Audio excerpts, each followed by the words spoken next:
जय माता की। चंड मुंड वध। नवरात्रि के तीसरे दिन महादेवी चंद्रघंटा की स्तुति व आराधना का विधान है। शीतल, ज्ञान, प्रकाश की देवी चंद्रघंटा है, जो क्रोध को शांत करती हैं, मनुष्य को सौम्य बनाती हैं। सुंदर और मीठे वचन बोलने की प्रेरणा देने वाली महादेवी चंद्रघंटा को हमें श्रद्धा से नमन करना चाहिए। जय माता की। मातृ शक्तियों का उदय सृष्टि की रक्षा के लिए ही होता रहा। इन देवियों की कथा नवरात्र में सुनने और चिंतन करने से जीवनी शक्ति प्राप्त होती है। देवी कथा के अनुसार एक समय में शुंभ और निशुंभ नाम के दो अति शक्तिशाली दैत्य थे।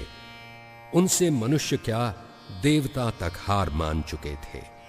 सारे देवता स्वर्ग छोड़कर भागे और विष्णु लोक में भगवान विष्णु की स्तुति करने लगे। सारे जग के पालन करता, जीव जगत के संकट हरता, श्री हरि रक्षा करो हमारी, आर्तनाद प्रभु सुनो हमारी। भगवान विष्णु करुणा के सागर हैं। उन्होंने देवताओं की आर्त पुकार सुन ली और दैत्यों के विनाश के लिए क्रोधित हो उठे। देखते ही देखते उनके शरीर से एक ज्योति प्रकट हुई। भगवती की ज्योति में महासरस्वती प्रकट होती हैं। देवी अति रूपवान एवं महाशक्तिशाली थी। समस्त देवता जो शुंभ दैत्य से तिरस्कृत और निशुंभ से पराजित हो एकत्र हुए, वे सभी देवी की स्तुति कर रहे थे। महादेवी को चंड मुंड ने देखा और अपने स्वामी शुंभ से देवी के सौंदर्य का वर्णन किया।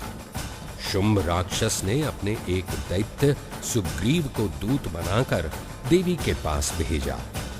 दूत देवी के पास जाकर बोला, हे महासुंदरी, मैं अपने स्वामी शुंभ और निशुंभ का संदेश लेकर आया हूँ। हाँ हाँ, कहो दूत, तुम्हारे स्वामी क्या चाहते हैं? उन्होंने आपकी सुंदरता और दिव्यता का बखान सुना है। वे चाहते हैं कि आप उनको वरण कर लें। ये तो बहुत अच्छा प्रस्ताव है। तीनों लोकों के विजेता शुंभ और निशुंभ देवताओं के अपार संपदा के स्वामी हैं, महाबली और शक्तिशाली हैं। तुम महादेवी क्या देरी है? क्या मैं आपकी ओर से स्वीकार समझूं? हाँ बिल्कुल, स्वीकार समझो, लेकिन एक शर्त है। जो मुझे युद्ध में परास्त करेगा उसी से वरण करूंगी। मेरे स्वामी महाबली हैं, उन्हें जीत पाना असंभव है देवी। वे त्रिलोक विजेता हैं। अपने स्वामी से कहो, मैं युद्ध के लिए तैयार हूँ। जाओ, उन्हें शीघ्र आने को कहो। महादेवी के संदेश को दूत शुंभ के पास पहुंचाता है। शुंभ अपने सेनापति दैत्य धूम्राक्ष को भेजता है कि वो देवी को पकड़ करके उसके समक्ष लाए। धूम्राक्ष विशाल सेना सहित देवी के सम्मुख आया और उन्हें ललकारा। हे सुंदरी, मेरे स्वामी के पास चल, तुझे धूम्राक्ष लेने आया है। ओह, तो तुम्हें शुंभ ने भेजा है? भेजा ही नहीं, ये भी कहा है कि यदि तू सीधी तरह से नहीं चलती तो तुझे घसीट कर ले जाएंगे। तो ले चलो घसीट के। तो तू ऐसे नहीं चलेगी, मैं आ रहा हूँ।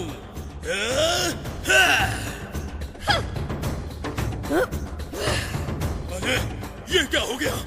बचाओ बचाओ, मैं भस्म हो जाऊंगा। महादेवी ने धूम्राक्ष और उसकी सारी सेना को भस्म करके समाप्त कर दिया। ये सुनकर शुंभ चंड और मुंड दैत्य को बुलवाता है। उन्हें बहुत बड़ी सेना लेकर देवी को पकड़ के लाने के लिए भेजता है। देवी सिंह पे सवार होकर पर्वत शिखर पर विराजमान थीं। चंड मुंड को उसकी विशाल सेना सहित देखकर क्रोध से तमतमा उठी। उनकी भौहें तन गईं। देखते ही देखते उस देवी के रूप में से एक देवी काली उत्पन्न हुई। हे सुंदरी, मैं तुझे लेने आया हूँ। पहले मुझसे युद्ध कर दैत्य।